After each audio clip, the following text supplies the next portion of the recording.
রংপুরে 2 কোটি মানুষ তারা ঐক্যবদ্ধ হয়েছে। তারা কি চায়?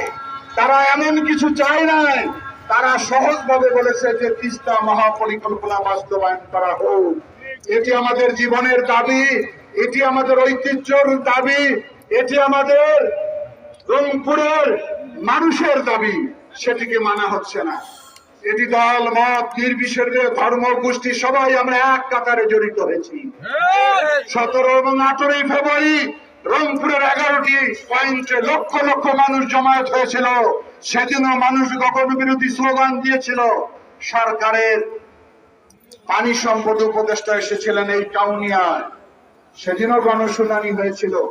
হাজার হাজার লোক দাবি করেছিল অতি সত্বর এই কাজ শুরু করেন।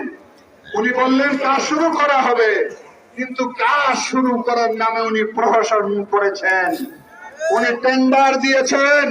আমরা বারবার প্রতিবাদ করেছি জনগণের টাকা এইভাবে অপচয় করবেন না। আমরা দীর্ঘদিন অপেক্ষা করেছি, প্রয়োজন হলে আরো 1 বছর অপেক্ষা করব।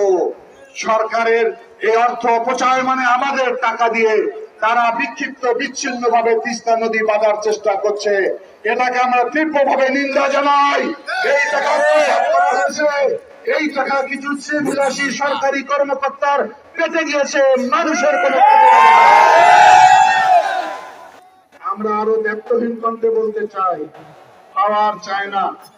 ওনারা এসেছিলেন 5টি জেলায় গণশুনানি করেছেন জেলা প্রশাসকের কার্যালয়ে। তখনও সমস্তরের লোক বলেছে আমরা তিস্তা মহাপরিকল্পনা চাই, এটার কোনো বিকল্প আমাদের সামনে আর নাই। আর কি কাজ বাকি? সরকার ধীরগতি হওয়ার কারণে কিছু কিছু মানুষ তিস্তা মহাপরিকল্পনার বিপক্ষে মতামত দেওয়ার চেষ্টা করছে।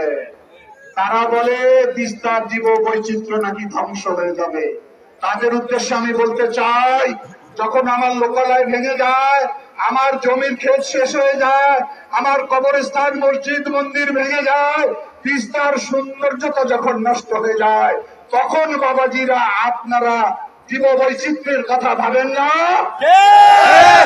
কোন ধরনের ষড়যন্ত্র আমরা মাথা পেতে নিব না। হুঁশিয়ারি উচ্চারণ করতে চাই আমি, তিস্তা মহাপরিকল্পনা নিয়ে যারাই ষড়যন্ত্র করবে তারা দেশের শত্রু, গণশত্রু, তিস্তা পারের শত্রু তারা। সুতরাং আমরা মনে করি কোন বিদেশি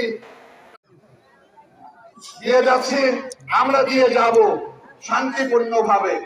আমরা আবারও কর্মসূচি ঘোষণা করব। আমরা আগামী দিনে গোটা